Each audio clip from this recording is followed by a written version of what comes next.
जय हिंद दोस्तों। तो आज देखिए बात करने वाले हैं सोलर सिस्टम के बारे में। तो जैसा कि मैं फिर से बता देता हूं कि मैं सिर्फ और सिर्फ एयरफोर्स वाई ग्रुप के लिए ही वीडियोस बनाता हूं। अभी कोई अनदर एग्ज़ाम पर ध्यान नहीं दिया हूं और सिर्फ एयरफोर्स वाई ग्रुप पे। तो आप ज़्यादा एक्सपेक्ट नहीं कीजिएगा मेरे से कि आप एसएससी लेवल पे अगर पढ़ रहे हो, यूपीएससी लेवल पे पढ़ रहे हो तो जितना भी मैं बता रहा हूँ वो सफिशिएंट नहीं है। तो जैसे कि आज सोलर सिस्टम भी बताऊंगा तो वो एक लिमिट तक ही बताऊंगा जो एयरफोर्स के पेपर में आता है, ठीक है। तो घबराइएगा नहीं कि एसएससी के लेवल में नहीं बता रहा हूँ, यूपीएससी के नहीं, तो आप सोचोगे कि बहुत इजी लेवल बता रहा हूँ। ऐसा कुछ नहीं है दोस्त। एयरफोर्स वाई ग्रुप में जैसा आता है मैंने पहले ही बताया था कि मैं रेलिवेंट चीज़ दूंगा जहाँ से आपको क्वेश्चन बाहर नहीं जाएगा। चलिए तो इसी बात पे वीडियो स्टार्ट करते हैं अब। तो देखिए जैसे कि हाँ, उसके पहले बता दूं कि इस बोर्ड में जो अभी बना हुआ है ये मैं अपना कलाकृति दिखाने के लिए नहीं बनाया हूँ, ठीक है। इसके पीछे भी एक मोटो है कि ये बनाया किस लिए हूँ, ठीक है। तो बताता हूँ। देखिए मेरा सोलर सिस्टम बनाने का जो था, यहाँ से यहाँ तक बनाने का मेरा बस ये मोटो था कि मैं बस आपको ये बता सकूं कि हर प्लैनेट सन से कितना दूरी तक है। अब कितना दूरी तक है ये डिस्टेंस आपको नहीं पूछेगा एयरफोर्स, लेकिन बस आपको एक अकॉर्डिंग इंक्रीजिंग ऑर्डर में पता होना चाहिए कि सबसे पहले मरकरी है, वेनस है, अर्थ है, मार्स है, जुपिटर है, सैटर्न है, यूरेनस है और नेपच्यून है, ठीक है। तो मेरा मकसद बस यही था बताने का। तो आप एक बार देख लीजिए और हो सके तो आप इंक्रीजिंग ऑर्डर में इसको नोट डाउन कर लीजिए। और हाँ, और जो लिखाने जा रहा हूँ वो एक पेपर में आप नोट कर लीजिए, क्योंकि देखिए मैं फिर से बताता हूँ और हमेशा बताता हूँ कि कोई भी चीज़ मैं पढ़ा रहा हूँ या कोई भी चीज़ आप पढ़ रहे हो, ठीक है, तो उसको नोट कर लिया करो। नोट इसलिए कर लिया करो क्योंकि एग्ज़ाम के पहले 1 दिन 2 दिन 3 दिन जो भी हो आप इजीली उस चीज़ को रिवाइज कर सकते हो। एक बार देख के एग्ज़ाम में चले जाओ तो फिर आपको कॉन्फिडेंस वही बिल्ड रहेगा। नहीं तो आज अगर कोई चीज़ पढ़े और नवंबर में एग्ज़ाम है, रिवाइज नहीं किया हो तो क्या 100% उस चीज़ को आप याद रख सकते हो? बिल्कुल नहीं। 30% से 20% आपको याद रहेगा। मगर सोलर सिस्टम तो एक कंसेप्चुअल चीज़ है, ये आपको हमेशा याद रहेगा। मगर फिर भी जो चीज़ नोट करवा रहा हूँ उसको आप लिख लीजिएगा। अभी तो नहीं करवा रहा हूँ लेकिन थोड़ा देर में करवाने वाला हूँ, तो उसको आप नोट कर लीजिएगा। तो चलिए, यहाँ तक आपको समझ में आ गया होगा, ये समझ में आ गया होगा कि मैं अभी आपको रेलेवेंट चीज़ देने वाला हूँ, ठीक है। तो देखिए थोड़ा सा एक बार ध्यान दे दीजिए इधर। अब मैं रफ कर रहा हूँ क्योंकि आप इसको अकॉर्डिंग लिख लीजिए, एक बार देख लीजिए, स्क्रीनशॉट ले लीजिए, ठीक है। अब देखिए मैं आपको एक थोड़ा इम्पोर्टेंट चीज़ बता देता हूँ कि जैसा कि मैं बताया हूँ कि मेरा इंस्टा आईडी है सोल वॉरियर, ठीक है, सोल वॉरियर 80, ये मेरा इंस्टा आईडी है, ठीक है, ये मेरा इंस्टा आईडी है। अब मैं अपना इंस्टा आईडी का प्रचार क्यों कर रहा हूँ? प्रचार तो बिल्कुल नहीं कर रहा हूँ, बस इतना बता रहा हूँ कि इंस्टा आईडी, ठीक है चलो फॉलो मत करना, लेकिन वहाँ पे जो नोट्स मैं दे रहा हूँ उसको आप कर लेना। नोट्स क्यों कर लेना? क्योंकि मैं आपको बता दूँ, इसके पहले जो एयरफोर्स वाई ग्रुप का एग्ज़ाम हुआ था वहाँ पर जीके और जीएस से मेरा 2 से 3 क्वेश्चन हर शिफ्ट में मैच हुआ है, ठीक है। और बात करूं तो लास्ट एग्ज़ाम के लास्ट टाइम में मैंने कुछ रीजनिंग के क्वेश्चन दिए थे, नॉन वर्बल के 5 क्वेश्चन दिए थे और 5 क्वेश्चन 2-3 बार मैंने करवाया था उस पेज पे, और आप विश्वास नहीं करोगे वहीं से क्वेश्चन आपको देखने को मिला सेम टाइप्स का। उसके बाद 3 शिफ्ट जब हो गया, 3 या 4 शिफ्ट हो गया था, उसके बाद मैंने फिर एक रीजनिंग का क्वेश्चन अपलोड किया था जो कि फिगर से था, जो कि फिगर से रिलेटेड नहीं होता ऐसे करके, वो उससे रिलेटेड फिगर का क्वेश्चन मैंने कराया था। और 3 शिफ्ट थे, स्टार्टिंग में मैंने नहीं बोला था कि ऐसा क्वेश्चन आएगा, लेकिन 3 शिफ्ट के बाद मैंने वो अपलोड किया था और विश्वास कीजिएगा आने वाले 2 शिफ्ट में सेम टू सेम क्वेश्चन देखने को मिला था। तो आप समझ सकते हो कि प्रेडिक्शन सही जा रहा है। तो इसीलिए आप सोल वॉरियर इंस्टा आईडी को फॉलो कर लीजिए, ये आपके लिए बहुत ही बेटर है। और डेली बेसिस पे जो क्वेश्चन करा रहा हूँ उसको भी आप देख लीजिए, एक बार पढ़ लीजिए, नहीं नोट करना है तो एक बार पढ़ लीजिए ताकि आप एग्जाम में देखो तो डायरेक्ट हिट कर सको, ठीक है। बस इतना ही बताना था। आई होप आपको समझ में आ गया होगा कि कितना इंपॉर्टेंट चीज़ मैंने अभी तक बताया। चलिए एस्ट्रोनॉमी का बात करते हैं। तो एस्ट्रोनॉमी किसे कहते हैं? तो astronomy branch of science dealing with the study of sun, moon, planet, star. मतलब एक स्टडी है जो कि सन और मून, प्लैनेट, स्टार, ये सब का स्टडी को हम लोग एस्ट्रोनॉमी कहते हैं, ठीक है। यहाँ तक समझ में आ गया? इसको नोट करते जाइएगा, बहुत इंपॉर्टेंट बात बता रहा हूँ कि एस्ट्रोनॉमी मतलब branch of science dealing with the study of sun, moon, planets and stars. अगर ये क्वेश्चन देखिए आपका इंग्लिश में कैसे पूछ सकता है, 1 वर्ड सब्स्टिट्यूशन में पूछ सकता है कि branch of science dealing with the study, तो वो आपका इंग्लिश में भी वन वर्ड में पूछ सकता है। तो ये सब रिलेट है, ये सब कॉमन चीज़ें जो कि आपको याद रहना चाहिए। अब एस्ट्रोनॉमी का फादर ऑफ एस्ट्रोनॉमी तो वो है आपका न्यूक्लियस पुरन, ठीक है। तो न्यूक्लियस पुरन नहीं है, न्यूक्लियस कॉपरनिकस है, ठीक है। न्यूक्लियस पुरन आपको नहीं लिखना है, न्यूक्लियस पुरन नहीं होगा, वो एक खिलाड़ी का नाम है, ठीक है। तो यहाँ पे न्यूक्लियस कॉपरनिकस होगा। चलिए, अगर ऑप्शन में अगर न्यूक्लियस पुरन है तो वैसा बात नहीं है, नहीं देगा वैसा ऑप्शन, ठीक है। वो तो मैं मजाक कर रहा था। चलिए अब बात करते हैं सेलेस्टियल बॉडी का। तो सेलेस्टियल बॉडी किसे कहते हैं? जो यूनिवर्स में सेलेस्टियल बॉडी प्रेजेंट्स है, ठीक है।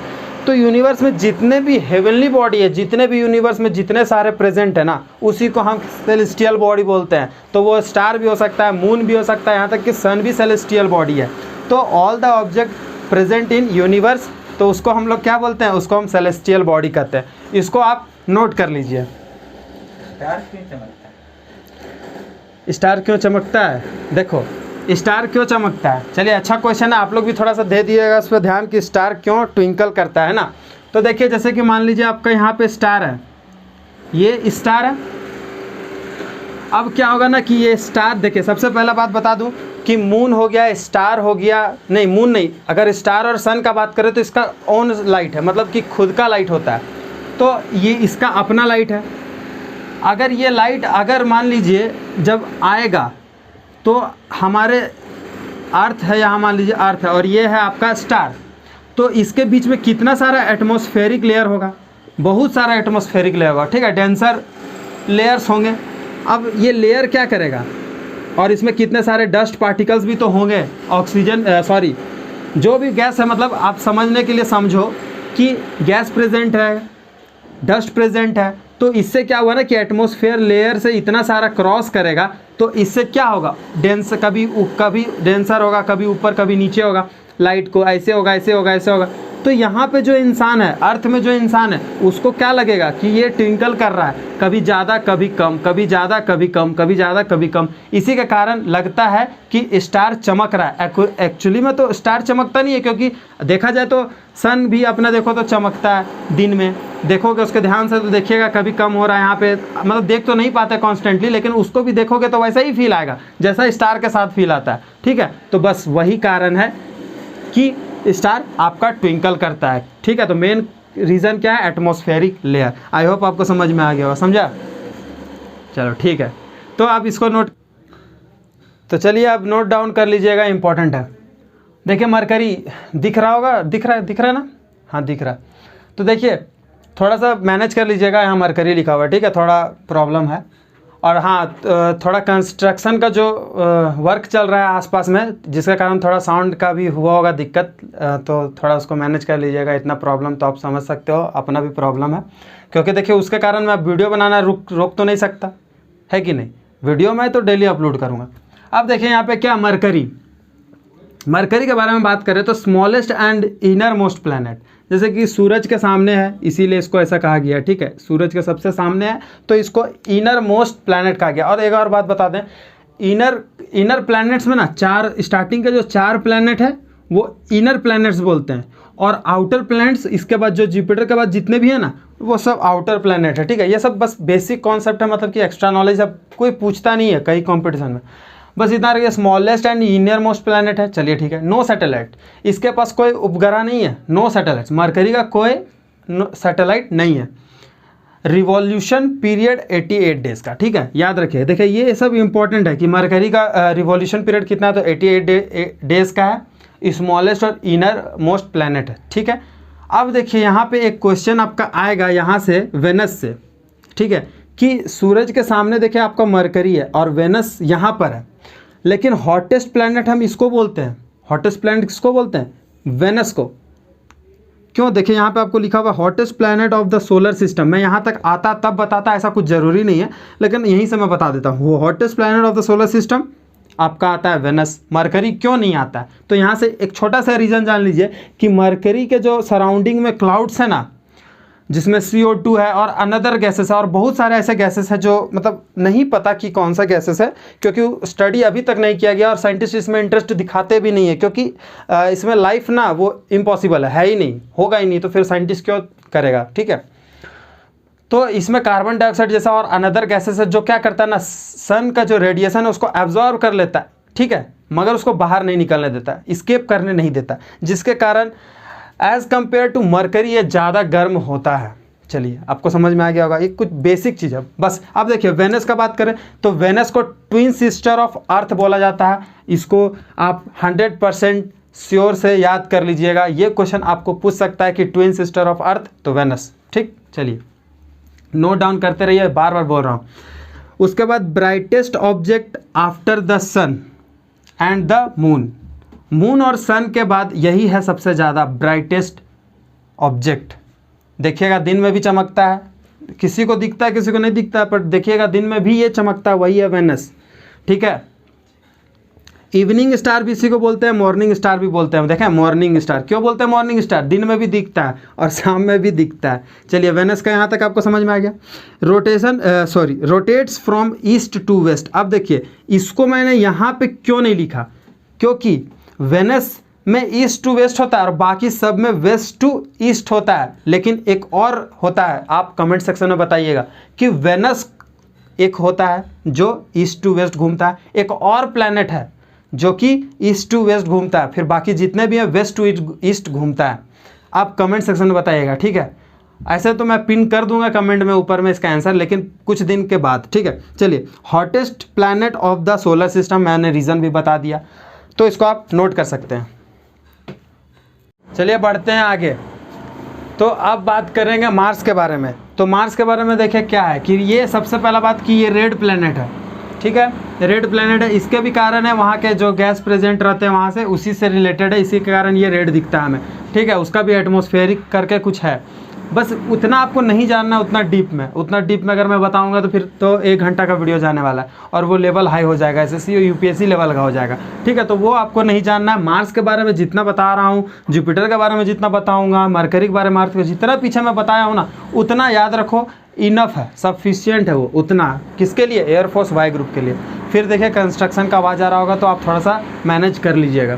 अब देखिए यहाँ पे बात करें मून का, तो इसका 2 मून बहुत इंपॉर्टेंट है, दोनों मून का नाम याद रखना आपके लिए बहुत ही इंपॉर्टेंट है। उसका नाम है फोर्ब्स एंड डाइमोस, ठीक है, ये दोनों का याद रखिएगा नाम, ये भी बहुत अच्छा और बहुत ही अच्छा, मतलब कि क्वेश्चन बना सकता है एयरफोर्स वाई ग्रुप इस बार कि मार्स का मून्स का नाम क्या है, तो फोर्ब्स एंड डाइमोस। चलिए अब देखिए निक्स ओलंपिया, इससे क्वेश्चन पूछा था, अब कब पूछा था ये तो नहीं पता है, बट हाँ प्रीवियस ईयर का कुछ 3-4 साल पहले के ये क्वेश्चन आ चुका था। निक्स ओलंपिया मतलब क्या है, तो highest mountain in the solar system, ठीक है, सोलर सिस्टम का सबसे हाईएस्ट माउंटेन है और वो मार्स में से रिलेटेड है, ठीक है। चलिए अब यहाँ पे एस्ट्रॉयड बेल्ट है। एस्ट्रॉयड बेल्ट किसको कहते हैं, तो ये देखिए मार्स और जुपिटर के बीच में बहुत सारे, देखिएगा अगर सोलर सिस्टम को अगर अच्छा से ध्यान से देखोगे कोई पिक्चर में, ऐसे तो बच्चा वाला बुक में मत देखना, तो उसमें नहीं दिखने वाला आपको, क्योंकि वो बहुत अच्छा से सजा कर ड्राइंग करता है, मगर रियल में अगर आप देखोगे ज्योग्राफिकल टीवी में देखोगे, ज्योग्राफी टीवी में, तो वहाँ पर देखिएगा कि बहुत सारा ऐसे छोटे छोटे पार्टिकल्स जो होता है ना, बड़ा बड़ा पत्थर,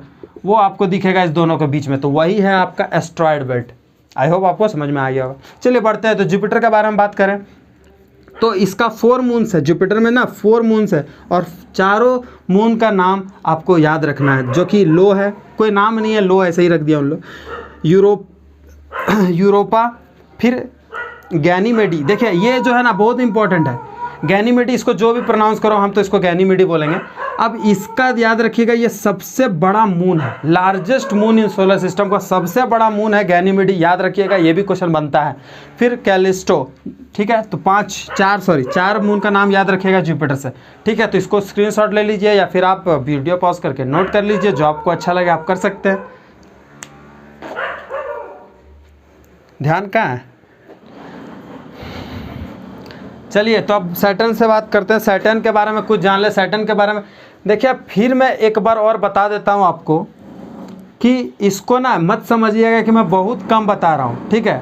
एग्ज़ाम रेलिवेंट, मेरा काम क्या है, एयरफोर्स वाई ग्रुप के लिए पढ़ा रहा हूँ अभी, तो उसके लिए जितना रेलिवेंट होगा उतना मैं दे रहा हूँ ना आपको। अगर इससे बाहर क्वेश्चन आएगा तो फिर आप बोलिएगा हमको, या फिर एयरफोर्स वाई ग्रुप का आपके पास सैम्पल पेपर है तो सैम्पल पेपर में आप जाके क्वेश्चंस को कीजिए, ठीक है, ट्राई कीजिए, क्वेश्चन को सॉल्व करिए जितना कर सकते हैं। मैं तो बोलता हूँ कि अभी से स्टार्ट कर दो, आपको सोलर सिस्टम से जितना मैं पढ़ा रहा हूँ अगर उससे बाहर क्वेश्चन आपको दिखने मिले उस सैम्पल पेपर में, तब आपको कमेंट कीजिएगा हमको, ठीक है।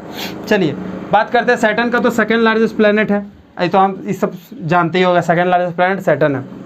इसके पास 62 मून है विथ कंफर्म्ड ऑर्बिट, मतलब उसका सबका अपना सेपरेट मतलब ऑर्बिट है, ठीक है। तो 62 मून है किसका, सैटर्न का। बस इतना ही जानना है आपको, सैटर्न से पूछा तो यहीं से पूछेगा, वरना सैटर्न से तो क्वेश्चन बनता ही नहीं है, ठीक है। यूरेनस से भी 27 मून, इसका भी याद रखिएगा। और ये ग्रीन प्लैनेट है, देखिए ये क्वेश्चन बनता है।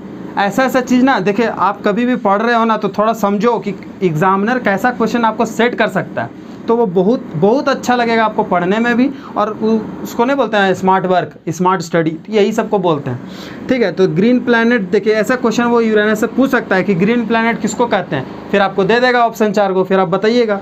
तो ग्रीन प्लैनेट किसको बोलते हैं, यूरेनस को। अब बात करते हैं नेपच्यून के बारे में। तो इसका 14 सैटेलाइट होता है। हाँ ध्यान से सुनिएगा, सैटेलाइट, अभी तक मून कर रहे थे, अब यहाँ पे सैटेलाइट। तो 14 सैटेलाइट किसका होता है, तो नेपच्यून आंसर होगा। और ये फारदेस्ट फ्रॉम द सन, वो तो आप जान रहे हो शुरू में ही, इसीलिए आपको अकॉर्डिंग बता दिया था इंक्रीजिंग ऑर्डर में कि ये याद कर लो कि ऐसे ऐसे करके यहाँ तक जाता है, ठीक है। तो वो हो गया फारदेस्ट फ्रॉम द सन। चलिए वीडियो को तो आपने आप देख लिया पूरा, लेकिन आपने गौर किया मैंने अर्थ के बारे में नहीं बताया, क्यों, है ना। अर्थ के बारे में अभी तक नहीं बताया है कि नहीं, अर्थ के बारे में बताया नहीं ना। तो देखो गौर कीजिए कि अर्थ के बारे में क्यों नहीं बताया, क्योंकि अर्थ से क्वेश्चन नहीं बनता है, अर्थ से क्वेश्चन नहीं बनता है। और अगर जो एग्ज़ाम होने वाला है अर्थ से क्वेश्चन आएगा तो बताइएगा, ठीक है। चलिए आई होप आपको वीडियो अच्छा लगा होगा, और इसी तरह वीडियो पाने के लिए क्या कीजिएगा, सब्सक्राइब कीजिएगा, लाइक कीजिएगा और दोस्तों में शेयर कीजिएगा। सब दोस्तों में शेयर मत कीजिएगा, अब मैं बोलता हूँ डिफेंस एग्जाम का भी मत कीजिएगा, जो एयरफोर्स वाई का तैयारी कर रहा है उसको कीजिएगा, ठीक है। ऐसे ही तो वीडियो में व्यू आ नहीं रहे, तो आप समझ लीजिए कि आपको करना क्या है, व्यू को कैसे लाना है वो आपका काम है। मैं तो आपको अच्छा ही कंटेंट दे रहा हूँ, और यूट्यूब में अगर आप देख लो तो ऐसा कोई नहीं है कि ऐसा जो आपको रेलिवेंट दे रहा हो, ठीक है। मैं अपना बढ़ाई नहीं कर रहा हूँ, बस फैक्ट बात बता रहा हूँ। यूट्यूब में आप जाइए, सोलर सिस्टम के बारे में पूरा किताब खोल के बता दिया है कि ये होता है, ये होता है, ये होता है। लेकिन आप खुद सोचो कि जो रेलिवेंट नहीं है आप उसको क्यों पढ़ोगे। एक पर्टिकुलर टाइम आपको मिला है एयरफोर्स वाई के लिए, आप उसमें पूरा पढ़ रहे हो, इतिहास पूरा पढ़ जा रहे हो, ज्योग्राफी पढ़ जा रहे हो, पॉलिटी पढ़े जा रहे हो, बट क्वेश्चन कहाँ से आता है इंपॉर्टेंट ये जानना है, ठीक है। तो सब चीज़ जानो और तब आगे बढ़ो। तो उसके लिए आप क्या करना पड़ेगा, एक अच्छा एजुकेटर ढूंढना पड़ेगा। तो आपके सामने एक अच्छा एजुकेटर दिख रहा है, तो बस आपको क्या करना है, फॉलो करना है और मेरे साथ पढ़ना है। मैं आपको फिर बता देता हूं कि एयरफोर्स वाई ग्रुप के जीएस जीके से 7 क्वेश्चन आते हैं, और 7 क्वेश्चन मैं बताता हूं आपको। 5 क्वेश्चन मैं ऐसे बता दे रहा हूं कि आप कर क्या होगे, मतलब ऐसा पढ़ा रहा हूं कि 5 क्वेश्चन आपको मैच करने वाले हैं, ठीक है। तो वीडियो अच्छा लगा होगा तो शेयर कर दिएगा। तब तक के लिए बाय, जय हिंद, जय भारत।